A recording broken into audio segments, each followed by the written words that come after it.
All right, today we are reading section 1 of chapter 6. Chapter 6 about Europe and Russia. Section 1 is about land and water in Europe and Russia. Okay, so we're going to read about the land and then read about the water in both Europe and Russia. In this section, you will learn about the size, location, and population of Europe and Russia. You will examine the major landforms of Europe and Russia, and then we'll find out about the waterways of Europe and Russia. So it's very sequential in this reading. Back and forth, Europe, Russia, land, and then water. So you can see the taking notes section, pretty straightforward. Okay, there are 5 key terms. Population density, which we've had before back in chapter 1 or 2. Then peninsula, which we've talked about with our key terms. A plateau, make sure we can pronounce that right, plateau. Then tributaries, which have to do with rivers. And then navigable, I always say that word wrong, navigable. Dealing with navigating. Okay, so let's just start right in. If you cross a field in the Netherlands, you could be walking where sea waves once roared. Water formerly covered more than 2/5 of the country. Centuries ago, the people of the Netherlands began an effort to create land where there was water. They built long walls called dikes to hold back the water. They pumped the water into canals that empty into the North Sea. In this way, they created polders, or patches of new land. The polders that lie below sea level are always filling with water. Netherlanders must continually pump them out. Keeping the polders dry is important. Like much of Europe, the country's many people must find living space on a small amount of land. The richest farmlands of some cities in the Netherlands are located on polders. Why is the farmland so rich there? Because it's watered so well. So this is a classic picture of a windmill in Friesland in the Netherlands. You would not want a basement in those houses. All right, our first section of reading is about the size, location, and population. First of Europe, then Russia. Europe and Russia are parts of Eurasia, the world's largest landmass. This landmass is made up of 2 continents, Europe and Asia. The country of Russia stretches over both continents. About 1/4 of Russia is in Europe, the rest is in Asia. The Ural Mountains divide Europe from Asia. Okay, so you've got the Ural Mountains dividing Europe and Asia. We're not reading about all of Asia in this chapter, just about Russia. Location. Trace a latitude line from the U.S. to Eurasia in the map titled World Political in the Atlas. Okay, we can't do that right now, but just think about where the U.S. is, and if you went straight along a latitude line, you'd see that the U.S. is south of much of Eurasia.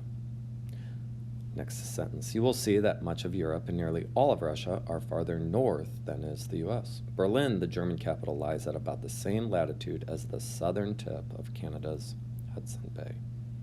So since it's farther north, we know it's going to be colder and have a different climate.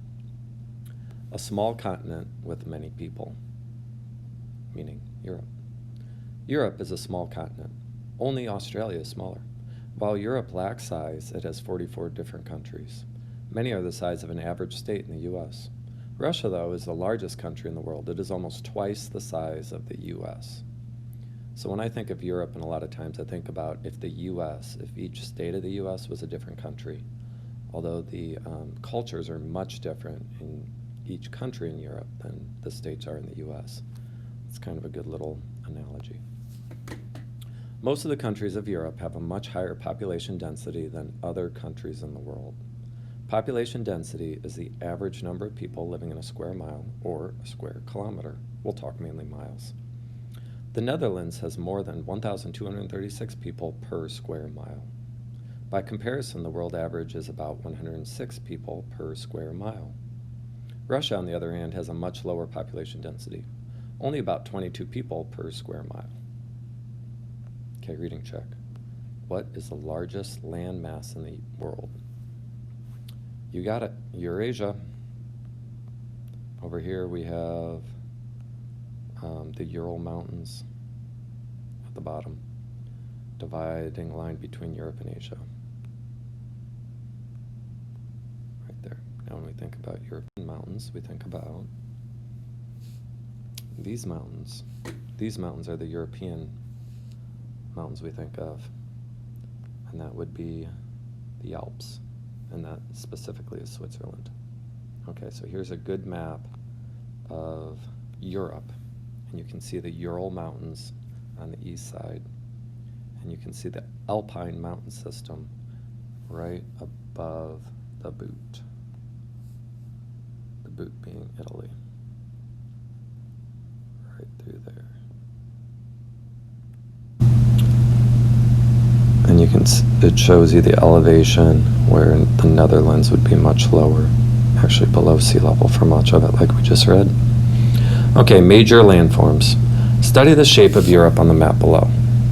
The continent of Europe forms a peninsula, or a body of land nearly surrounded by water. The European peninsula juts out into the Atlantic Ocean. Europe also has many smaller peninsulas with bays. These bays include harbors or sheltered bodies of water where ships dock. Good harbors enable Western Europe countries to become world leaders in the shipping industry. So if we look on the west side here, you can see why a lot of the boating and transportation started with Spain and Portugal and Italy and England, because of how easy it would be to transport by water. Now look at the small physical map of Russia on page 142. Notice how much of Russia lies on the Arctic Ocean. For most of the year, this body of water is frozen and cannot be used for shipping. Between Russia and the other countries of Europe, however, there are no physical barriers. Movement between these two regions has been easy. Okay, so looking at a different map, but we can just look at this one since it's right here. You can see Russia has a lot up in the Arctic Circle and north. They don't have transportation quite as easy in Russia. Thus, it's led to a smaller population density. Okay, next. Plains, uplands, and mountains of Europe. Within the peninsula of Europe are four major land regions: the Northwestern Highlands, the North European Plain, the Central Uplands, and the Alpine mountain system. Find these regions on the map on page 150. Okay, clearly labeled. Northwestern Highlands up here in Scandinavia, the North European Plain leading to the Ural Mountains, the Alpine mountain system. The North European Plain keeps extending over to the Northwestern Highlands.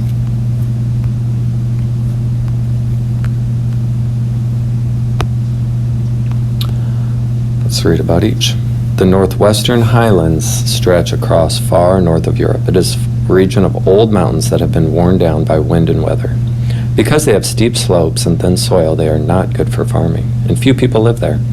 But the forests there support a successful timber industry, and people there raise goats and sheep, especially in Spain and Scotland. Notice that the Northern European plain covers more than half of Europe. These plains include most of the European part of Russia and reach all the way to France. This region has the most productive farmland and the largest cities in Europe. Why do you think they would have the largest cities? In the center of southern Europe are the Central Uplands. The Central Uplands are a region of highlands made up of mountains and plateaus. Plateaus are large raised areas of mostly level land bordered on one side or more sides by steep slopes or cliffs. Most of the land there is rocky, not good for farming, but the uplands have other uses, including mining, industry, and tourism. And the tourism is because it's so beautiful in some of those areas. The mountains of Alpine mountain systems stretch from France to the Balkan Peninsula. And remember, we usually call the Alpine mountain system the Alps. They include the Alps, the highest mountains in the system. Some families do small-scale farming in the mountain valleys and meadows of the Alps.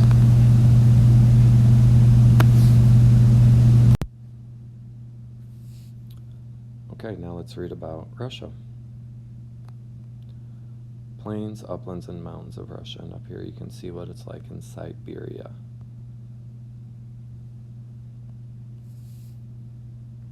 Those are reindeer.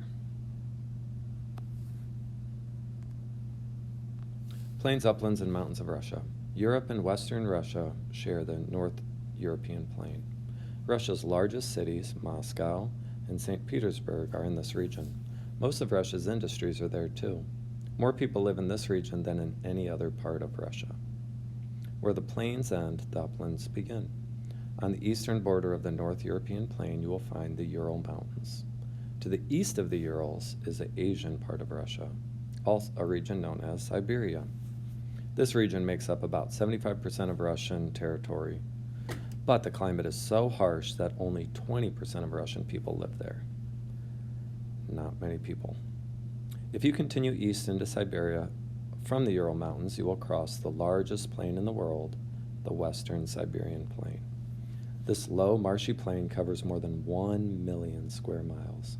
More than half of it rises only 328 feet above sea level. Farther east is the Central Siberian Plateau, which slopes upwards from the West Siberian Plain.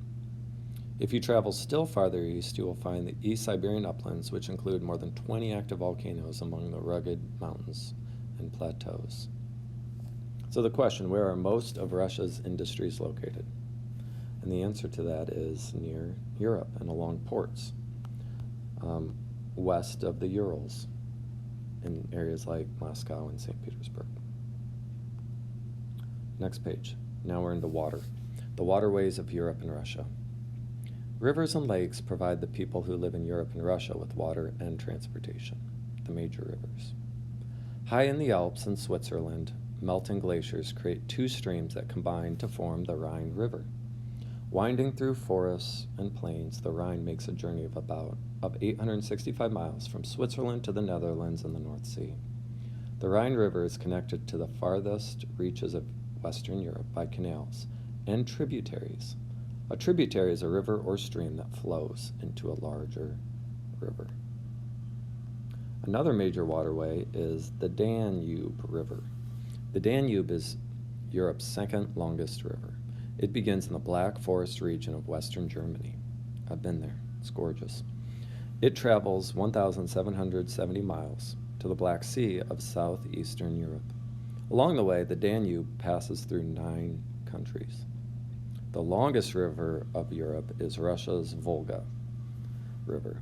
It flows 2,291 miles through western Russia and empties into the Caspian Sea. Canals link the Volga and its tributaries to the Baltic Sea and other seas. Unfortunately, the Volga freezes along much of its length for 3 months of the year. During the winter months, it is not navigable or clear enough for ships to travel through. So that really affects the industry there. They have to have things timed well. All right, here's a historical waterway, the Rhine. The Rhine flows past old castle mills and factories along its course through Germany, just as they did in ancient days.